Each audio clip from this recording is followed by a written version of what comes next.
નમસ્કાર દર્શક મિત્રો, સ્વાગત છે તમારું અમારી આ યુટ્યુબ ચેનલમાં। તો આજના વિડીયોમાં આપણે છે જગન્નાથજીની જે આજરોજ જે છે અષાઢી બીજના રોજ જે રથયાત્રા નીકળી છે તેને રિલેટેડ અગત્યના પ્રશ્ન આપણે આ વિડીયોમાં જોવાના છીએ। તો વિડીયોમાં છે શરૂઆતથી અંત સુધી બન્યા રહેજો અને વિડીયો પસંદ આવે તો વિડીયોને લાઇક કરજો અને વિડીયોને તમારા મિત્રો સાથે શેર કરજો। તો ચાલો આપણે વિડીયોની શરૂઆત કરીએ। તો મિત્રો અહીં તમે જોઈ શકો છો કે જગન્નાથજીની જે છે 2026માં જે રથયાત્રા નીકળી હતી તે 149મી રથયાત્રા છે તે નીકળી છે। હવે મિત્રો તેને રિલેટેડ અગત્યના આપણે પ્રશ્ન જોઈએ। તો પહેલો પ્રશ્ન છે કે જગન્નાથજીની જે રથયાત્રા છે મુખ્યત્વે કયા રાજ્યમાં યોજાય છે, એટલે કે જે મોટામાં મોટી અને મુખ્ય જે રથયાત્રા છે તે કયા રાજ્યમાં યોજાય છે? તો જવાબ આવશે ઓડિશા રાજ્યમાં યોજાય છે। ત્યારબાદ બીજો પ્રશ્ન છે કે જગન્નાથ મંદિર કયા શહેરમાં આવેલું છે? તો જવાબ આવશે ઓડિશાના પુરી શહેરમાં છે જગન્નાથજીનું મંદિર આવેલું છે। ત્યારબાદનો પ્રશ્ન આપણે જોઈએ તો રથયાત્રામાં કયા 3 દેવતાઓની યાત્રા હોય છે?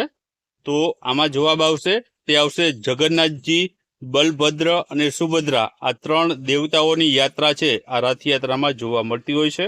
ત્યારબાદ આગળનો પ્રશ્ન જોઈએ તો જગન્નાથ રથયાત્રા કયા તિથિએ ઉજવાય છે? તો અહીં તિથિ પૂછવામાં આવી છે તો તિથિ આવશે અષાઢ સુદ બીજના રોજ છે આ જગન્નાથજીની જે રથયાત્રા યોજાતી હોય છે।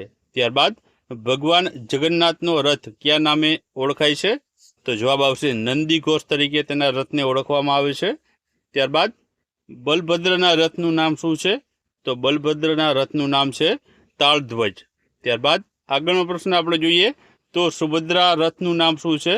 તો સુભદ્રા રથનું નામ આવશે દર્પલદલ।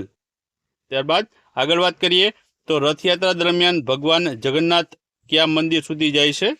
તો જવાબ આવશે ગુડિયાચા મંદિર સુધી જાય છે। ત્યારબાદ અમદાવાદની રથયાત્રા કયા મંદિરથી શરૂ થાય છે? તો જવાબ આવશે જગન્નાથ મંદિર જમાલપુરમાં જે અમદાવાદમાં આવેલું છે ત્યાંથી આ રથયાત્રા અમદાવાદમાં શરૂ થાય છે।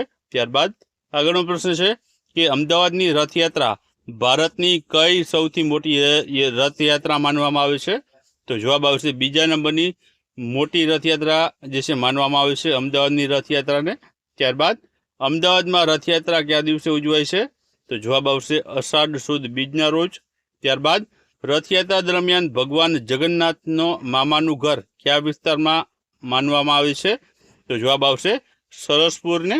ત્યારબાદ આગળનો પ્રશ્ન છે કે અમદાવાદમાં રથયાત્રામાં પહિંદ વિધિ જે છે કોણ કરે છે? તો જવાબ આવશે આપણા જે મુખ્યમંત્રી હોય છે તે કરે છે।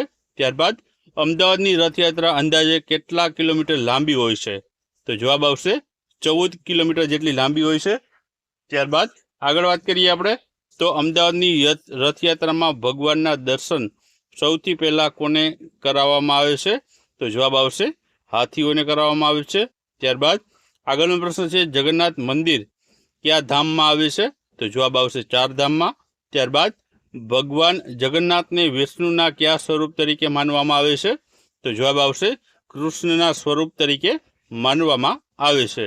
ત્યારબાદ અમદાવાદની પ્રથમ રથયાત્રા કયા મહંતે શરૂ કરી હતી? તો જવાબ આવશે નૃસિંહદાસજી મહારાજ દ્વારા। ત્યારબાદ આગળનો પ્રશ્ન છે રથયાત્રા દરમિયાન ભગવાન જગન્નાથ કેટલા દિવસ માટે ગુંડીચા મંદિરે રહે છે? તો જવાબ આવશે 7 દિવસ સુધી રહે છે।